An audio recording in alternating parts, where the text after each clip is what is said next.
It was exactly 7:15 a.m. in Asheville when I opened the email that would rip the bottom out of my morning, and, for about 20 seconds, my entire world. I was in the kitchen, half dressed in leggings and Brent's old Vanderbilt hoodie, trying to convince my 1-year-old daughter, Isla, to stop dropping banana pieces on the floor. She was babbling happily in her high chair, cheeks sticky, eyes wide with the kind of joy that only comes from being too young to understand betrayal. My coffee was still too hot when I picked up my phone and saw Brent's name in my inbox. Subject: moving on.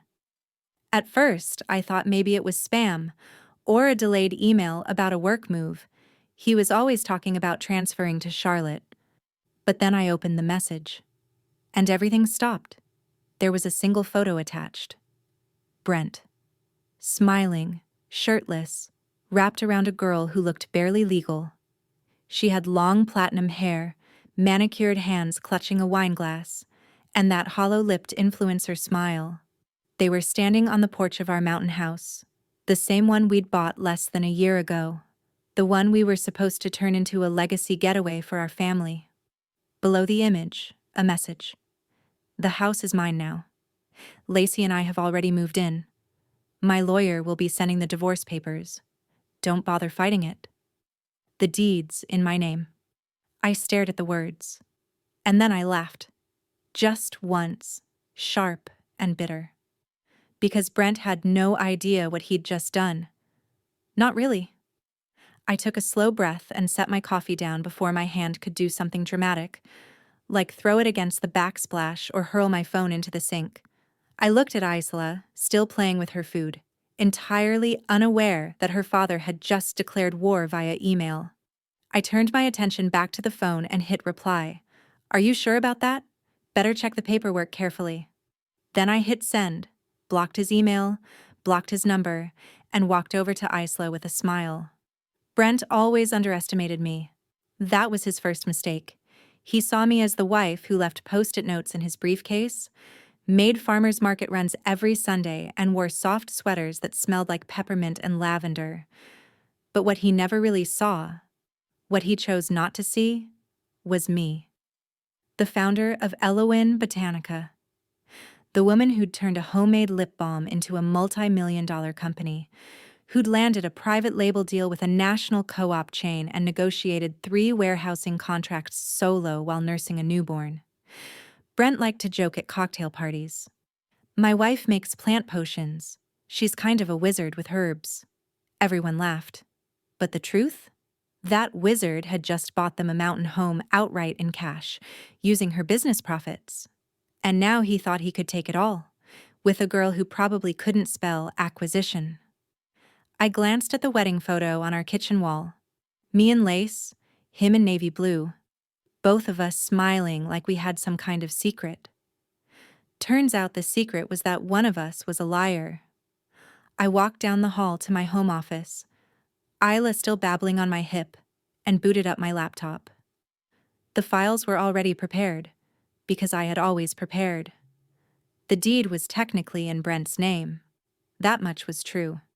He'd insisted on it, citing tax benefits, and saying it would look cleaner for mortgage deductions, even though we'd paid cash. I hadn't argued, out loud.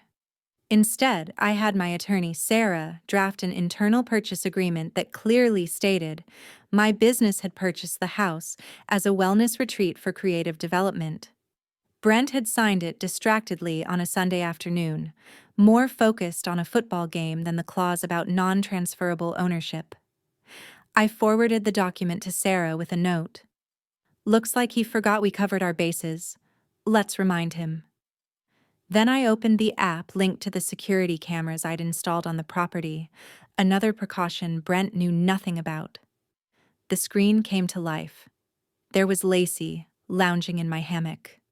Brent, standing in the kitchen, drinking from my favorite ceramic mug.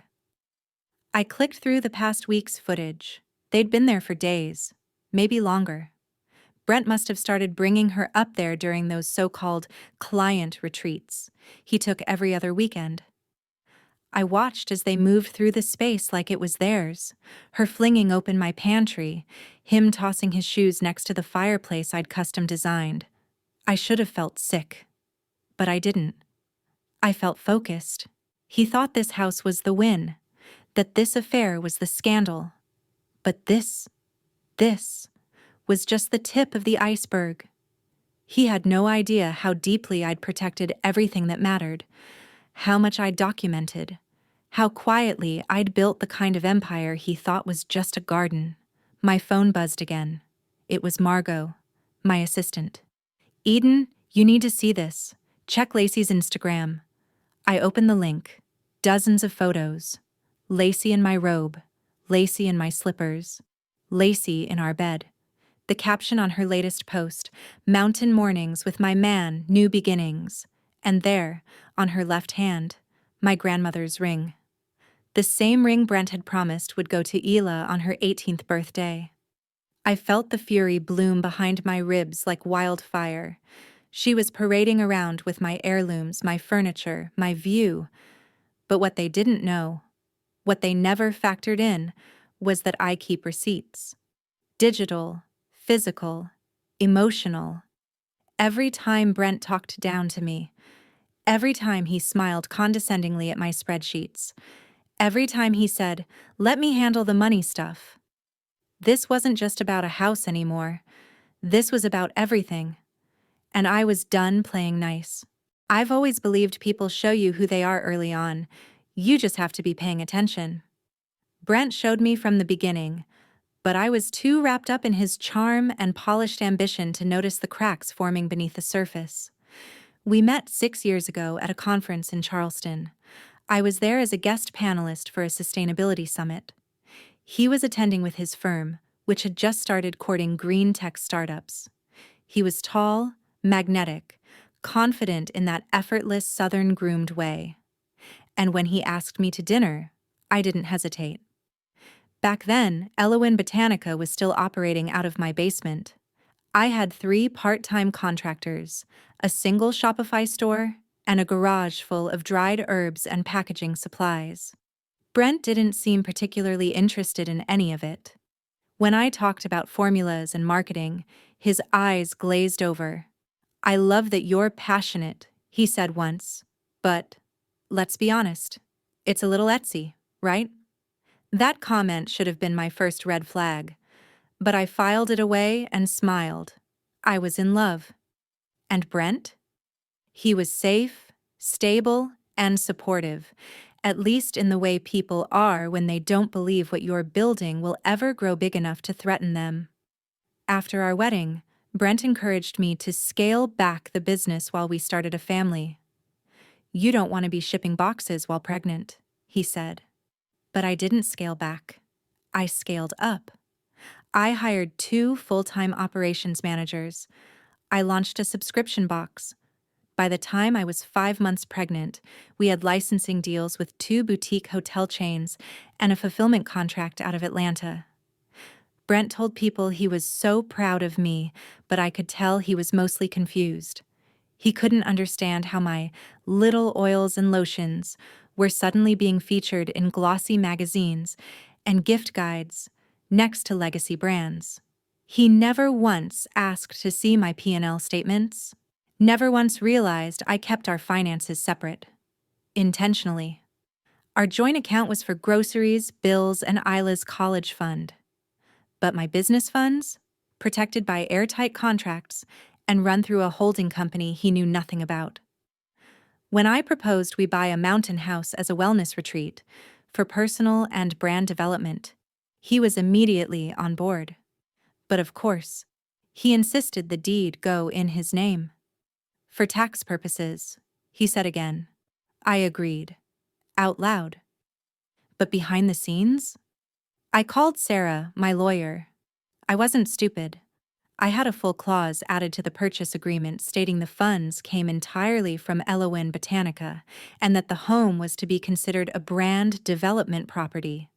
That clause, signed by Brent himself, made it a business asset, not marital property. Sarah told me, "Someday, that clause might save your skin." I didn't think someday would come so soon.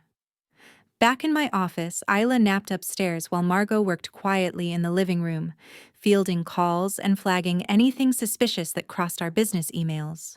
I sat at my desk with the security cam footage from the mountain house playing on one monitor and Brent's Instagram, yes, he was still using his professional account, open on the other. He'd posted a photo 2 days ago, a picturesque shot of the woods with a caption about seasons of growth and change. The comment section was full of congratulations. People assumed it was about his upcoming promotion, and then the pieces started falling into place. The timing, the secrecy, the rush to move on. Brent wasn't just leaving me, he was preparing to take everything.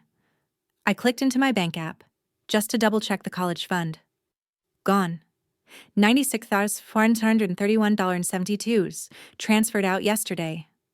The recipient account was unfamiliar and listed under a shell company I didn't recognize. I immediately called the bank. Yes, Ms. Blake. The agent confirmed. The transfer was authorized yesterday morning using credentials tied to your joint login. We can file a dispute, but it may take some time, especially if the funds have already been moved again. Of course they had. I hung up and called Sarah. He's not just cheating, I said. He's stealing. Her tone was instantly sharp. Let me see the transfer records and the Mountain House documents again.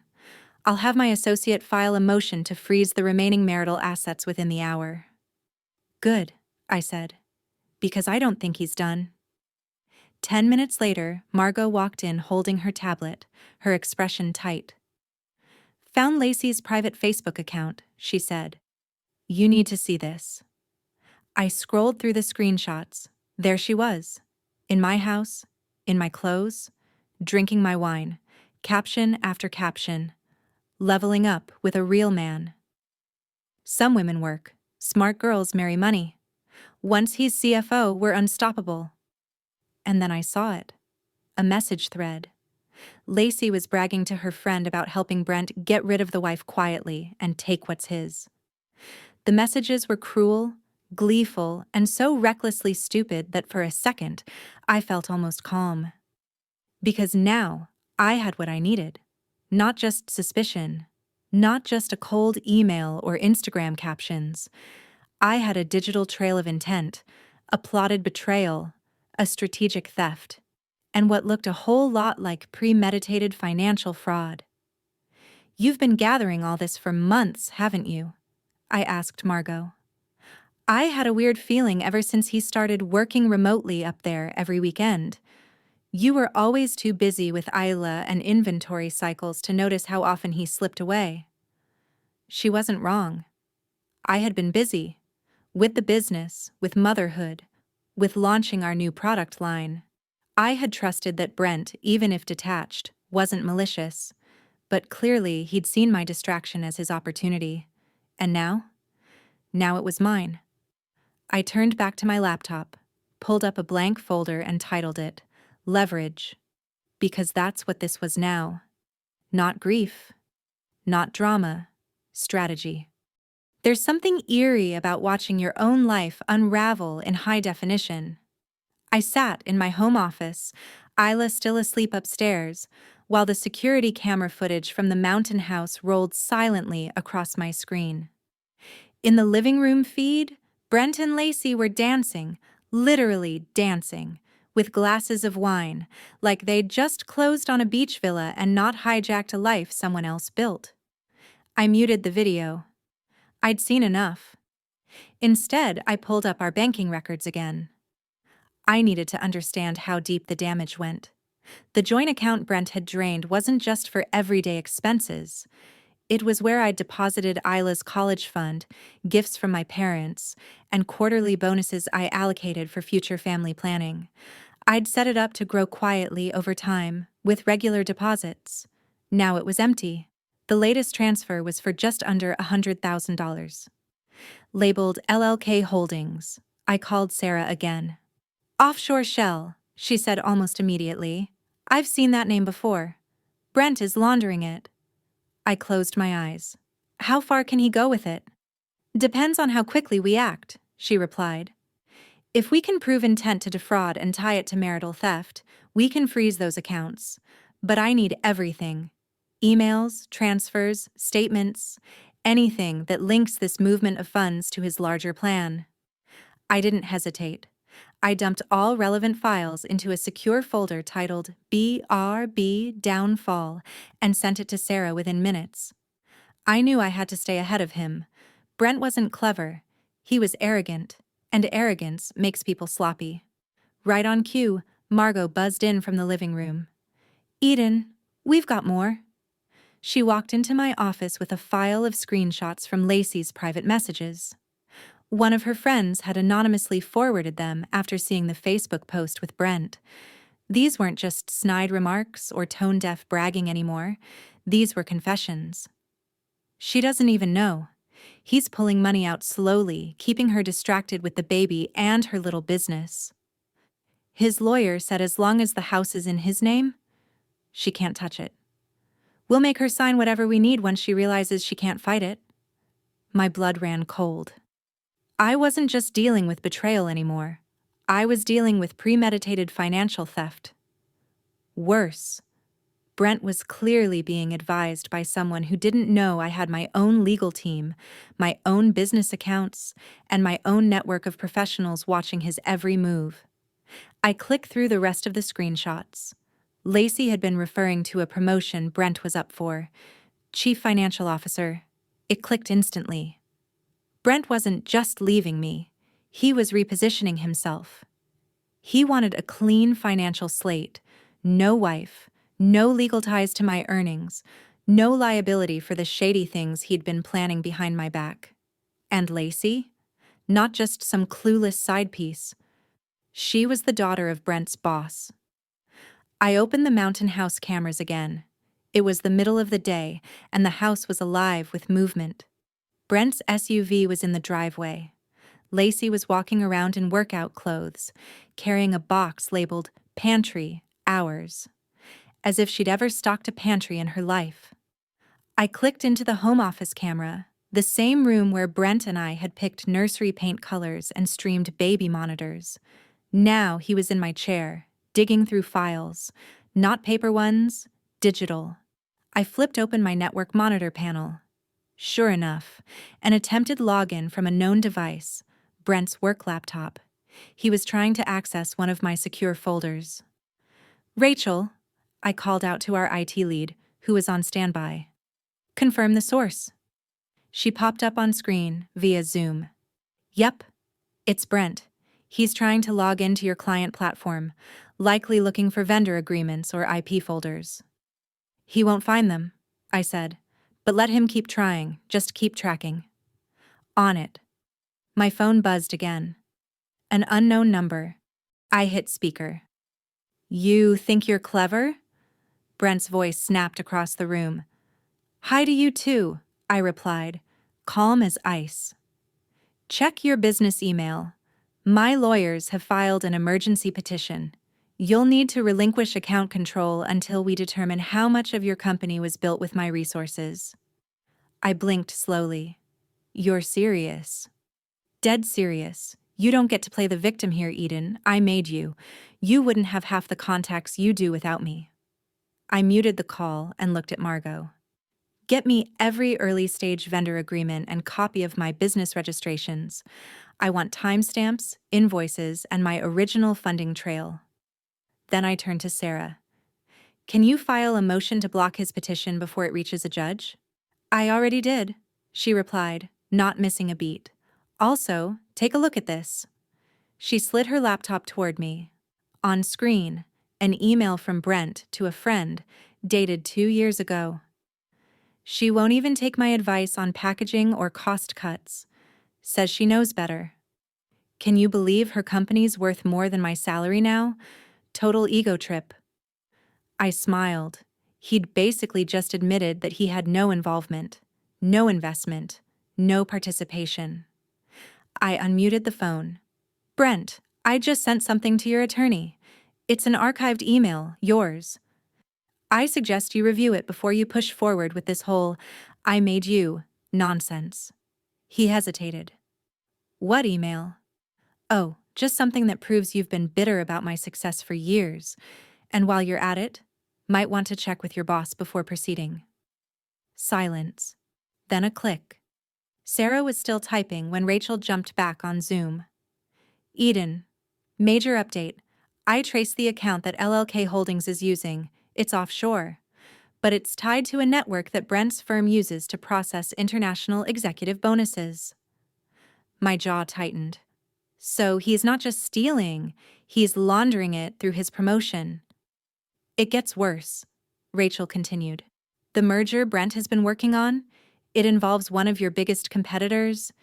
If he becomes CFO, he'll have access to everything, including vendor pricing and supplier lists.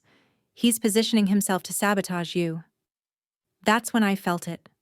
That cold, electric clarity that happens when everything aligns. Brent's sudden need for a divorce, the stolen funds, the lies, the house, the legal attack on my company. It wasn't just about hurting me. It was about erasing me, personally and professionally. He was trying to burn down the business I'd built with my own hands and repurpose the ashes for his own gain. But there was one thing he forgot. I don't burn. I rebuild. And this time, I was going to do both. There's a moment in every war where the tide begins to turn. For me, it happened at 4:12 p.m., standing in my kitchen with my laptop open, Isla giggling in the background, and a document from Rachel glowing on my screen like a detonator. The file was titled, Brent Promotion Package, Internal Draft. Rachel had managed to get a leaked version of Brent's upcoming press release. It was set to go out the following morning. Brent Blake promoted to Chief Financial Officer of Randall Hartman Holdings, effective immediately. It read like a love letter, full of praises about his financial strategy, leadership, and, this was the kicker, his ongoing work facilitating a merger with Green Spring Naturals, which happened to be one of Elowin Botanica's fiercest competitors. My stomach dropped. Brent wasn't just leaving me and stealing from me. He was helping orchestrate the corporate assassination of everything I'd spent the last 6 years building. And he had done it all from inside my home, while pretending to support me. Rachel's voice crackled through the speakerphone. Eden, you might want to sit down for this next part. I didn't sit. Lacey, she's not just the boss's daughter. She's the CEO's niece. Robert Hartman, the founder. I felt the breath leave my body. Of course she was. This wasn't an affair. It was a calculated alignment, a chessboard. Brent had seduced the niece of the CEO, pitched himself as indispensable during the merger, and was now trying to cut me out, both as a wife and a competitor. The lake house? That was just the smoke. The real fire was aimed at my company. There's more, Rachel said. Lacey's been messaging people about insider info Brent plans to use after he gets promoted. Stuff that could destroy your vendor network. Sarah, still in my office, raised her eyebrows. That's corporate espionage. If we can tie it together, this isn't just a divorce or asset theft.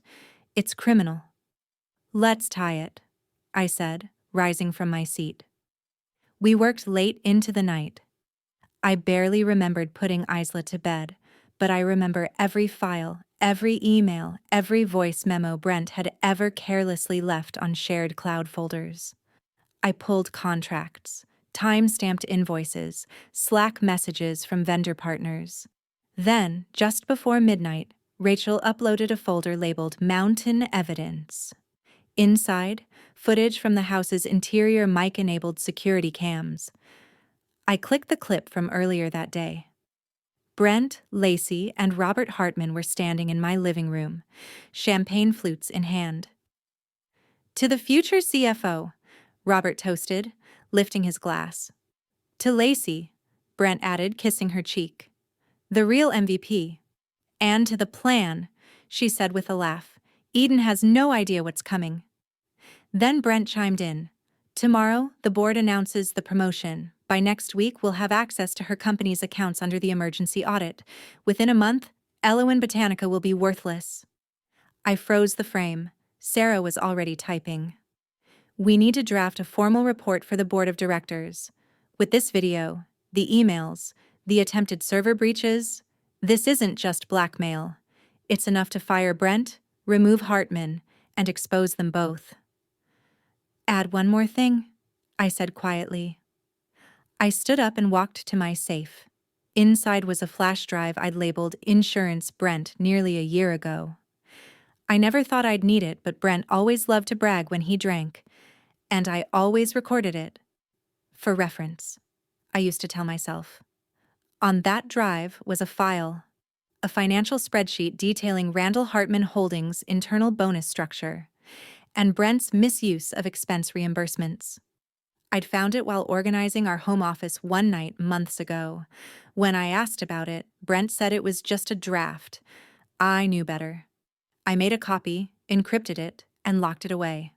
I handed the drive to Sarah. Send this with the email. Title the file, Backup Insurance. Use Isla's birthday as the password. She looked at me, equal parts impressed and disturbed. You were ready for this? No, I said. I was prepared in case he ever made the mistake of thinking he could win. At 2 a.m., just as we finalized the board email, another alert came through my phone. Motion detected. Mountain home, office camera. I pulled up the feed. Brent was back. Lacey was behind him, and Robert was carrying more boxes. Let's wait, I told Sarah. Let's see what they say this time. The mic picked up every word. Brent plopped into my office chair. She's bluffing, he said. There's no way she can block the audit request. Not with the paperwork I had drafted. She won't fight. She never does. Robert poured himself another drink. Just keep pushing. Once we freeze her accounts, she'll be begging to settle. Then Lacey chimed in. And once she realizes about the offshore accounts, she'll lose it. My eyes narrowed. What offshore accounts? Rachel was already typing. Hold on. Give me a second. We watched in silence as Brent pulled up his laptop, logged into a VPN, and clicked through a series of shadowed financial dashboards. Found them. Rachel's voice dropped. He's not just hiding your money, Eden. He's been pulling from vendor kickbacks, your family trust deposits, even forged a wire from one of your wellness partners, close to $300,000 total. I was beyond stunned. I was ready. Brent had committed corporate espionage, financial theft, wire fraud, and now, embezzlement. This isn't just divorce court anymore, Sarah said. We're talking federal crimes. They're laundering money through shell firms, using insider information to tank a competitor, and forging documentation. I looked at the screen again. Brent was still typing. This time into a fake portal our IT team had created. He thought he was accessing my business servers again. Let him think it. He wouldn't know he'd been outmaneuvered until the crash came down on him. The next morning, as the birds started chirping and the first soft light of dawn crept over Asheville, Sarah asked, "Are you ready to send it?" I nodded. Do it. She hit send. To Randall Hartman Holdings Board of Directors. Subject: Urgent criminal activity by incoming CFO and executive misconduct. Attached: security footage, financial records, voice transcripts, login attempts, email screenshots, offshore account activity, and the final backup insurance file. Brent had thought he'd buried me under arrogance, youth, and corporate power.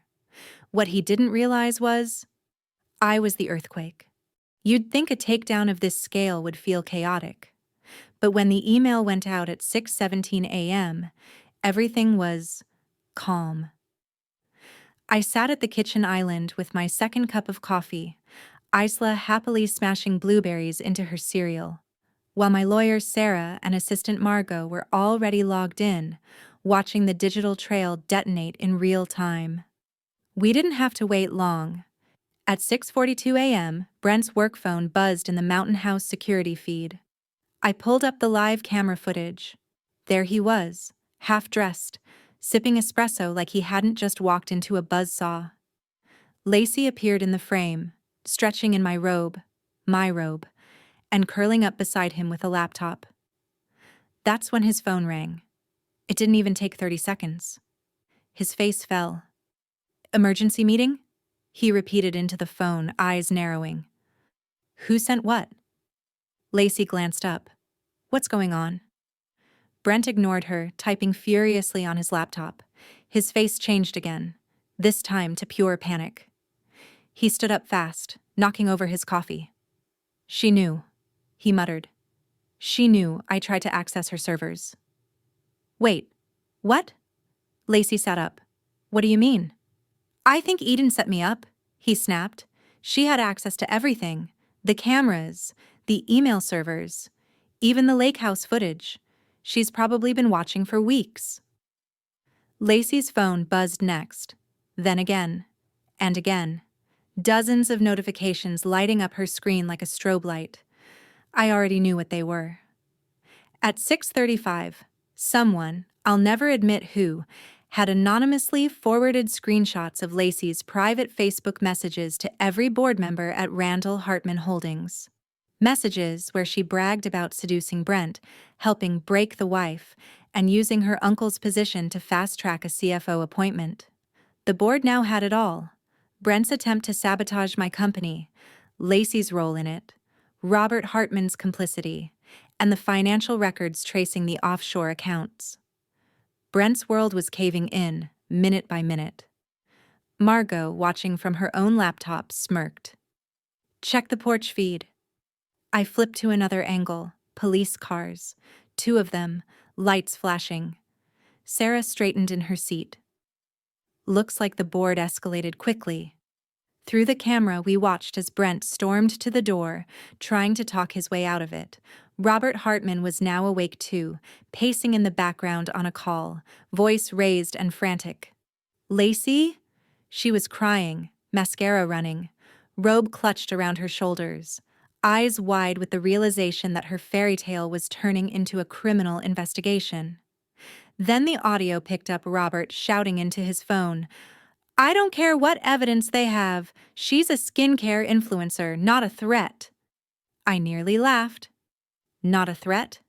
Let's see how that holds up in court. Officers entered the house. Brent's voice grew louder. "The house is mine. You can't come in here without a warrant. She's lying. This is all revenge because I left her." But the officers weren't interested in his excuses. They had a warrant. One that included evidence of financial fraud, attempted corporate espionage, and theft of protected assets tied to a brand development property. That last one, thanks to the clause Sarah and I drafted a year ago. Brent was placed in cuffs before he could even finish shouting. Robert tried to intervene but was detained too, pending federal investigation. Lacey, sobbing, clutched at the officer's sleeve. "Please, I didn't know. I didn't know all of it. He said it was legal." She was escorted outside minutes later. The live feed froze as the Wi-Fi at the property went dark. Standard procedure once law enforcement began collecting devices. Back at my house, I turned to Isla, who was giggling in her high chair and smearing fruit across her tray. "See that, baby girl?" I said softly. "That's what happens when people underestimate your mother." Over the next 24 hours, the fallout hit like a wave. The Randall Hartman board issued a public statement at noon, confirming Brent Blake's termination and suspending Robert Hartman pending investigation. Lacey's involvement was described as deeply troubling, and her social media presence vanished by nightfall. By 4 p.m., all of the offshore accounts Brent had used were frozen by court order. A forensic accountant, Sarah's contact, confirmed that nearly $300,000 in stolen funds were traceable and recoverable. The lake house? That battle didn't last long. Once the board saw security footage of Brent removing artwork purchased under Elowen Botanica's asset account, combined with the agreement we'd buried in the purchase paperwork, ownership reverted to me. My business? Untouched. Because while Brent tried to gain control of my accounts, my IT team had already redirected all attempts to mirror servers, fake copies designed to track keystrokes and trace intent. Every login attempt he made was evidence. Every time he clicked "forgot password," he built my case. Even better, my vendors rallied. After news broke of Brent's attempted sabotage, 3 major partners publicly backed Elowen Botanica. One even terminated their contract with Greenspring Naturals, the company Brent had been aligning with. It turns out, people like doing business with companies that don't launder money and lie to their investors. As the dust settled, I found myself sitting on the porch of the lake house again, this time alone, a cup of tea in hand, and Isla napping inside. The sun dipped low over the Blue Ridge Mountains, casting a golden hue across the trees, the deck, the future. I thought about Brent's email, the one that started it all. "The house is mine now. My lawyer will be sending the papers. Don't bother fighting it." I had framed it, hung it in my new office under a plaque that reads, "You almost had me." Then I remembered who I am. But it wasn't just about me. It was about every woman told to shrink herself to support someone else's ego. Every founder whose work gets dismissed as a hobby. Every mother who's been told she can't protect what she built. Brent thought I'd cry, beg, or quietly fold. He didn't expect the cameras. He didn't expect the files. He didn't expect that I had built everything, including a way out. And now, he was out. Permanently. The funny thing about endings, they rarely feel like fireworks. Sometimes they're quiet, like a gavel dropping, or a baby's soft breath in the next room while you hit send on an email that changes everything. Brent was officially indicted within 10 days of his arrest. 3 charges: corporate espionage, wire fraud, and embezzlement. His bail was denied after investigators uncovered flight risk indicators, including a passport application he'd filed 2 weeks before leaving me. Robert Hartman, forced to resign. His board turned on him faster than I expected. Once our evidence hit, investor pressure did the rest. The SEC launched an independent review of Randall Hartman Holdings, and within weeks, more fraudulent activity surfaced tied to old mergers and insider trading. Lacey disappeared from public view. Her social accounts were wiped. Rumor had it she'd moved back in with her mother in Cincinnati. Not exactly the high-rise CFO wife ending she imagined. As for the money, every cent Brent siphoned, over $375,000 in total, was recovered. The joint account, the offshore holding firms, even Isla's college fund, plus interest.